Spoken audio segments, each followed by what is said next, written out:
Alors je fais cette vidéo pour les gens qui organisent des courses, pour leur expliquer le raceband que j'ai. Donc j'ai 8 stations, en vrai j'en ai 10, mais on va aller à 8. Et je veux expliquer aux gens qui organisent des courses quoi préparer. Donc moi en fait, mes stations elles sont accrochées sur des planches en bois. Donc avec des trous ici, en bas et en haut. Donc on a aux 4 coins. Et par exemple si vous tirez une grande barre en bois ou en acier, une grande barre qui peut tirer de là-bas jusqu'ici, bah on pourrait les accrocher bien à plat toutes. Mais ça marche aussi avec les barnums. Vous voyez les barnums en alu, on les accroche sur les planches en alu. On a vu aujourd'hui ça change presque rien. Je pense que c'est quand même mieux d'avoir que du bois que de l'alu.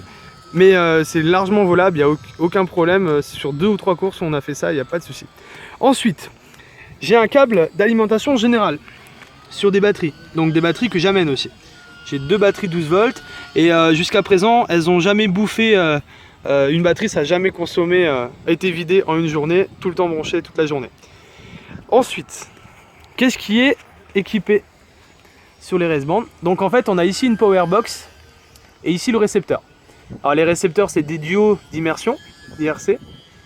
Et alors hop, contre-jour. Donc en fait on a 2 sorties vidéo.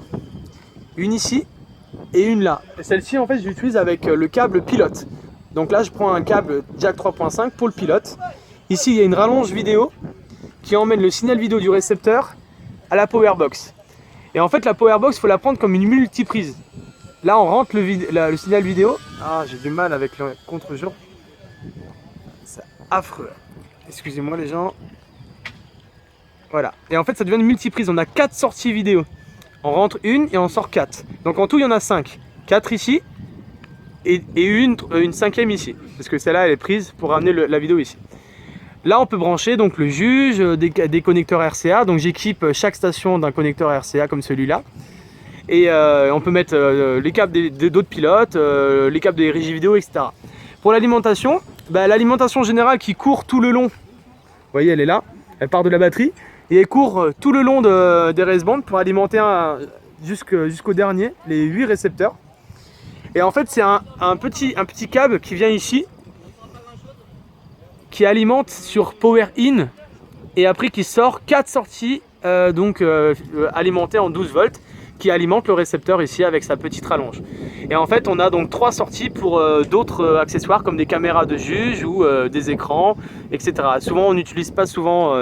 En fait les gens ils ont leur lipo sur les lunettes, donc c'est assez rare de l'utiliser. Et mes stations elles sont équipées de patchs, donc j'ai des patchs gauche et droite avec les coudes. Et donc une station sur 2 elles ont une polarisation différente. Là c'est L et celui d'après c'est R et ainsi de suite.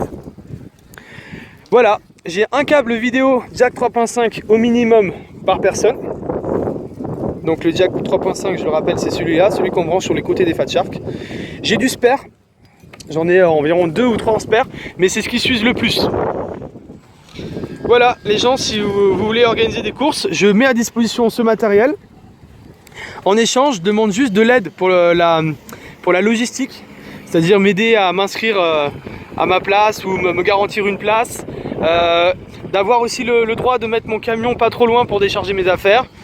Et voilà, c'est tout. Bien sûr, si vous m'offrez à manger, moi je suis preneur, je suis un gourmand, vous le savez. Et puis voilà, je demande juste que les gens l'utilisent pour qu'on multiplie les courses. Donc en fait c'est sur fonds propres que j'ai acheté ce matériel.